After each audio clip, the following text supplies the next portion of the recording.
This is probably in the top 10 of my problems this week. But, you know, one of my colleagues said, this is stunning and the most shocking thing he's ever seen for about the 10th time since he's been a councillor. This is the most stunning, shocking thing he's ever seen. And let's just say, he's very dramatic, that Councillor Farkas. Is anybody on council in trouble for maybe information from a closed session? You know I cannot answer that question. But I would refer you to Section 537 of the Municipal Government Act. But you know that there's been a tremendous amount of reportage in the last 24 hours, and it can only come from one place from within that room. Oh, it could come from CSEC. You never know. That would be unlikely, I think. All right. What are the next steps then? Keep doing the work. So, are you involved in this, or is it CMLC and CSEC? I try to leave this stuff to the professionals. Okay, so they're going to have a series of meetings and back and forth. And we'll see what happens. I want to look forward to the city's annual report now. Oh, is it? For 2020. Oh, it is. Oh, you're ahead of me. I haven't seen it yet.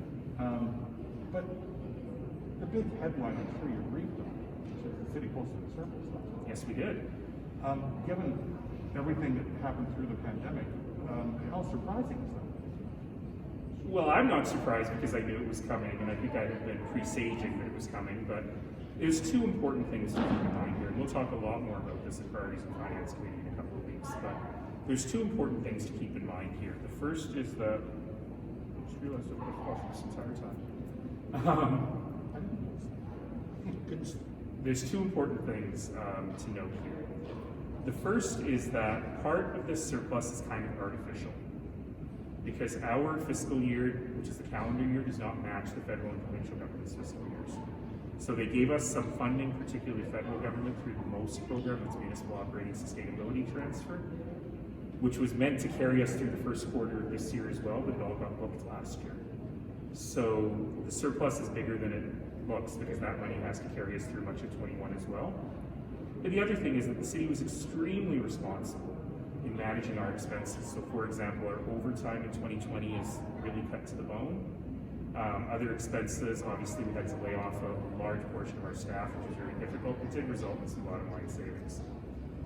So as a result, the city managed very, very well, and we were able to have a small cut in property taxes this year because of how well the city managed the pandemic.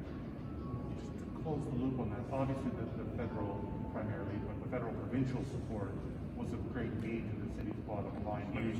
But we went from, you know, the initial forecast was like we're going to be more than $200 million in the hole to actually posting a surplus. Can you help me wrap your head around? So it was two things. It was very, very careful management of expenses through the pandemic. You know, things like we hired far fewer seasonal workers. You might have noticed your parks were a bit shaggier this summer. We can't do that forever, but just in recognition of what people were facing for the pandemic, we had to manage that.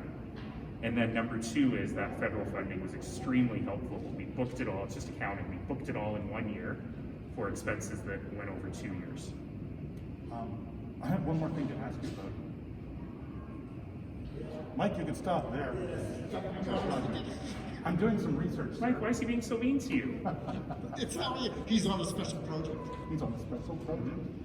I wanted to just check your understanding of, to see if you were aware of the situation in former Councillor Ray Jones' office, that he employed the daughter of one of his assistants, which is a violation of council protocol.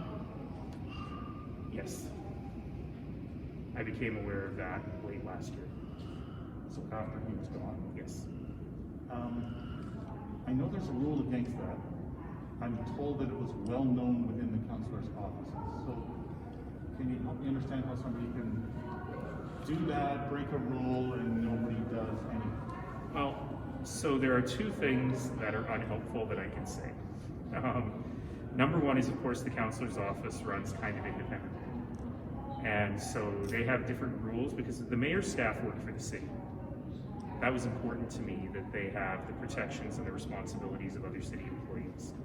The councillor staff actually personally work for the councillor.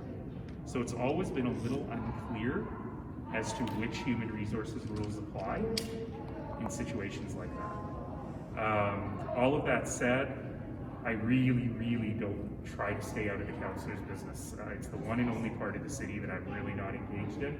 So that really would be a better question for other councillors. But the fact that that happened, nobody complained, it was obviously. What I can tell you is when that came to my attention and to the attention of others within the city, the situation was handled. So are you saying that changes have been made to ensure that can never happen again? Oh yes, there have been some very big changes underway. In fact, I believe the coordinating committee of the councillor's office has already discussed, I haven't seen the minutes, so I don't know if they passed, a series of changes to policy, procedures, and bylaws. Okay, so you're confident that, let's just say, either next week or for the next council, this situation could not go on for 2.5 years like it did here? I don't believe it could. Because there are rules, or?